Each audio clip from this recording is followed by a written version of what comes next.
Things are still circling around on my computer, so I'm just waiting for you. Awesome. On. Good morning. I am Katie, PT, and I am here to talk today and give you some tips on tuning into the body. I'm going to be here for the next few Fridays talking about what's happening in your back, because as we're sitting more on all the devices that we have, back pain is one of those things that just starts creeping up. So today we're talking about sciatica. If that term is familiar to you and you don't feel like that's something that you have going on, then maybe, because if you have back pain, buttock pain, leg pain, I'm going to be offering up a few things that would be good for those pain areas as well. So today, let's talk about sciatica. Like, what is it? So there's a lot of people that say, I have sciatica when they come into physical therapy clinic. And sometimes they're spot on, and sometimes maybe not so much, because it's a term that's kind of thrown around very jargonly. So your sciatic nerve is what people are talking about when they talk about sciatica. And that's just an irritation of the nerve. And it starts in your low back, specifically right above your sacrum. So I can show you that it's like your waistline-ish area. And then it travels down through your buttocks and down the back of the leg. And it is responsible for sending nerve signals to many muscles in your leg. So it's really important. Common reports of the sciatic nerve being irritated include pain anywhere along that nerve. And that could include something as like a dull toothache, a burning pain, a tingling, and even numbness. And that could travel down the whole thing or just in one area. So, when does this occur, and when do people most often have it? Oftentimes after they've been sitting for a little while, standing for a little while, or it could come on in extended walking as well. So also when you bend over to pick something up from the floor, bend over to brush your teeth. Trying to think of a few other examples that I didn't have already written down. Something comes to me, I'll share it with you. This is something also that can happen, any one of those kinds of sensations or symptoms when you lean over to do something and then you try to come back up and it's like something's happening, or maybe you feel it in the back of the leg. So if that feels like you, what can you do about it? First, I encourage you every day, especially right now, if you're watching more TV than usual, or you're watching things on the computer, or you're, streaming and talking to friends on the computer, or just leaning over and reading for a long period of time, we kind of end up in this slumped position. And that's troublesome for our back, because we often have we want to have a gentle curve in our low back. And when we don't have that curve to support the rest of our trunk, then we can kind of get everything exposed, more irritated. We don't have, you could see, the strength to do like some proper work and hold your body up. So I'm just gonna tip my computer down a little bit and check in here on the Facebook, because it seems to be doing something different. You want to have a small curve in your back all the time. So when you're sitting, if you notice that you've been having some pain, it's good to put a small pillow in your low back where you naturally have a little bit of a curve, kind of right below or the bottom ribs to the top of the pelvis. You could also roll up a sweatshirt or a hand towel you have at home and place it there, just to have some support when you're sitting back and reading, streaming, etc. So that's one thing that you can do. The next thing you can do is something that's very easy to do every day, maybe before you get out of bed or maybe before you go to bed. And that's as you lie down, just pulling one knee up to the chest and then extending the other leg long. I'm going to show you a couple of exercises in just a minute here on the floor. And I'll turn my computer down so you can see me better. This is great for many kinds of back pain, as long as you're in a supported area. So why don't we go ahead and do that now? I'm going to tip this screen down. I've got my yoga mat laid out already here. So if you're thinking, oh no, yoga is not for me, I've never done yoga before, don't worry, it's fine. I was a PT long before I was a yoga teacher. And sometimes a lot of exercises from physical therapy arise from yoga and different yoga poses. Maybe you're doing it and you just didn't even know. So I'm going to go through my list here. If you can get on the floor, awesome. If you can't, start on your bed. Let's start by lying down on your back. So if you want to take a minute to go there or follow along, or just replay this later, you can. You're going to draw one knee in towards your chest and let your head be nice and heavy on the floor. Keep the other leg up until your back feels safe and stable. Maybe take a couple of breaths here. If you haven't stretched out in a while or you've been sitting a long time, then you will probably need to let your back settle. This probably is not ideal in the morning for most people who are stiff. But after you've been up and moving about your morning routine, getting breakfast, brushing your teeth, putting your clothes on, you could try it. And then gently slide your other leg out as far as it wants to go. I'm feeling tight this morning. You can see that my knee is lifting off the floor. It doesn't have to be straight. It's just more about what's happening in your hips and that there's not a whole lot of movement here. You see that? This helps hold my back stable and my pelvis stable as I slide the other leg out. If you get any pinching in here, reach out to me. That's there are many details I can give you to adjust all of these exercises, and you only want to do what feels good for you, okay? This is not a no pain, no gain exercise. Okay, and then we'll draw that other leg in, so you come in like a little ball. If you can't grab on top of your knees, just grab behind the knee instead. And then when you're ready, set the other foot back down, and we'll just let the back settle here with 3 breaths. So breathe in, just a normal, regular breath, and letting it out. And again, breathe in and out. Feel your back connecting with the floor. You might find it's bony in some areas, or maybe you don't touch in other areas. That's all okay. It does not have to be flat. This is just a settling exercise. And when you're ready, go ahead and extend that other leg out long. Good. Now, if your back starts to bother you or you start to feel any symptoms down one leg, just draw it back in and see if that makes a difference for you. As we do this, we're opening the front of the hips, opening the hip flexors, and those attach into your back. So as you lengthen those, which is super important after sitting for many hours throughout your week, it's I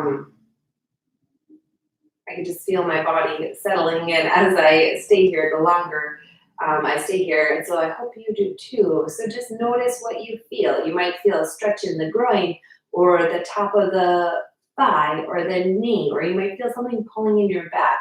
So I invite you to stay for about 5 breaths and just witness yourself on the floor, feel the support on the floor. And if any of your symptoms go up, then back out.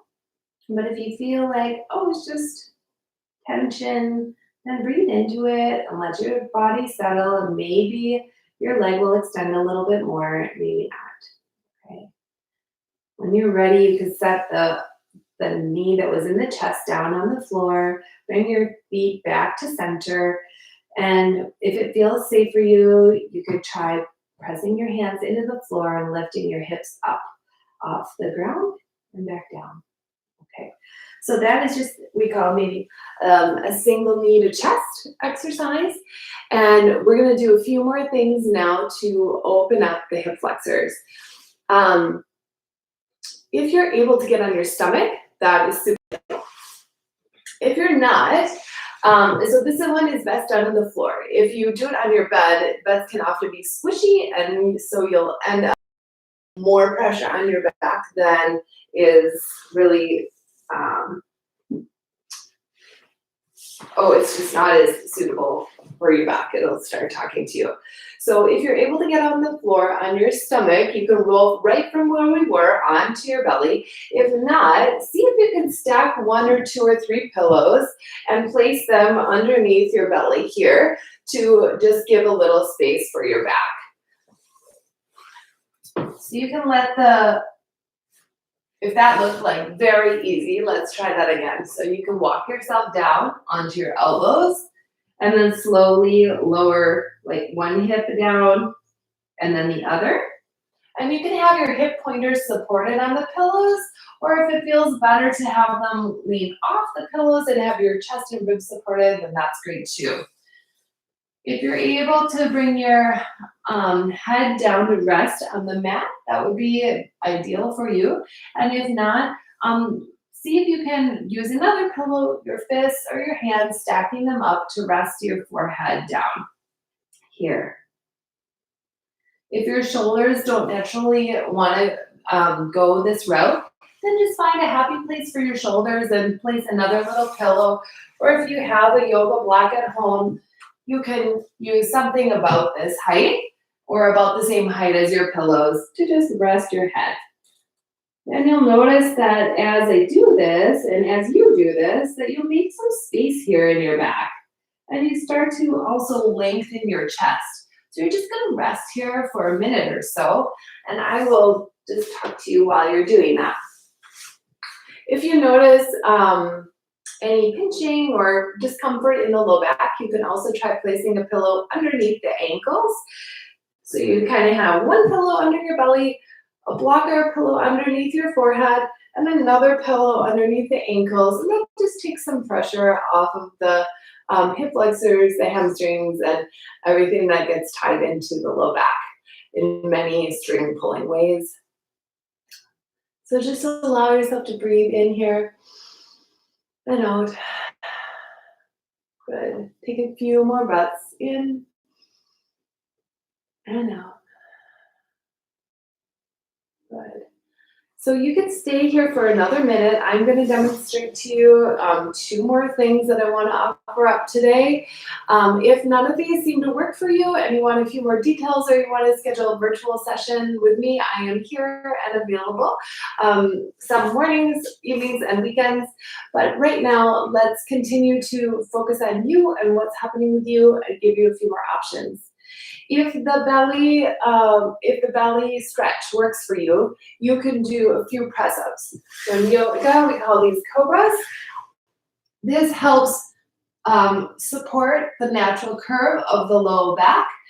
And you can do these 2 different ways. You can try pressing your hands into the floor and just let your legs be and your butt be really relaxed. Bring the toes together, the heels out, the butt is relaxed. And then pressing up with the hands, and then coming back down. We could do this about 5 times or so, and see if that agitates your body, or if it actually makes something that's happening in your leg, or your buttock, or your back better. So let's do about 5, and then you'll know. So you could press with your hands. If that feels safe and easy for you and you want to try squeezing your back to help you. So you're doing more work with your back here than your hands. You could try that and just notice what your back says. Eventually, you'll want to be able to move from the support of your hands to do the work and get the movement to more movement or more strength in your back. So sometimes when we have back pain, we are unsure if we should be doing back strengthening or not. And we want to open up the hip flexors, open up the front sides of the hips so that that can create space in the back. So you're not too tipped forward like this, and you're pinching everything, but you're also not sitting slumped like this, and you don't have the kind of spring load that you need in your spine. So if gravity's pulling down on you all the time, then you have some support throughout your bony structure to help you, including doing all of your regular things like carrying dishes and brushing your teeth and driving a car. So you want to be able to use your belly and your back, but also loosen up the hip flexors. So I don't want to talk for much longer because otherwise you won't keep doing your exercises. So one more thing here. Let's see. So we did our cobras. We did our single knee to chest. We did a little bridge that was lifting your buns off the earth with your knees pointed up.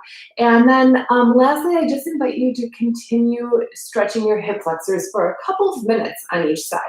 That could mean that you do something similar to this, where you place one foot up and you get your shoulders right over your hips, and then your legs in line with your hips, hip distance apart, and then you sink forward. If that is not comfortable for your knee, you can grab a pillow and find a softer place to be here. Okay.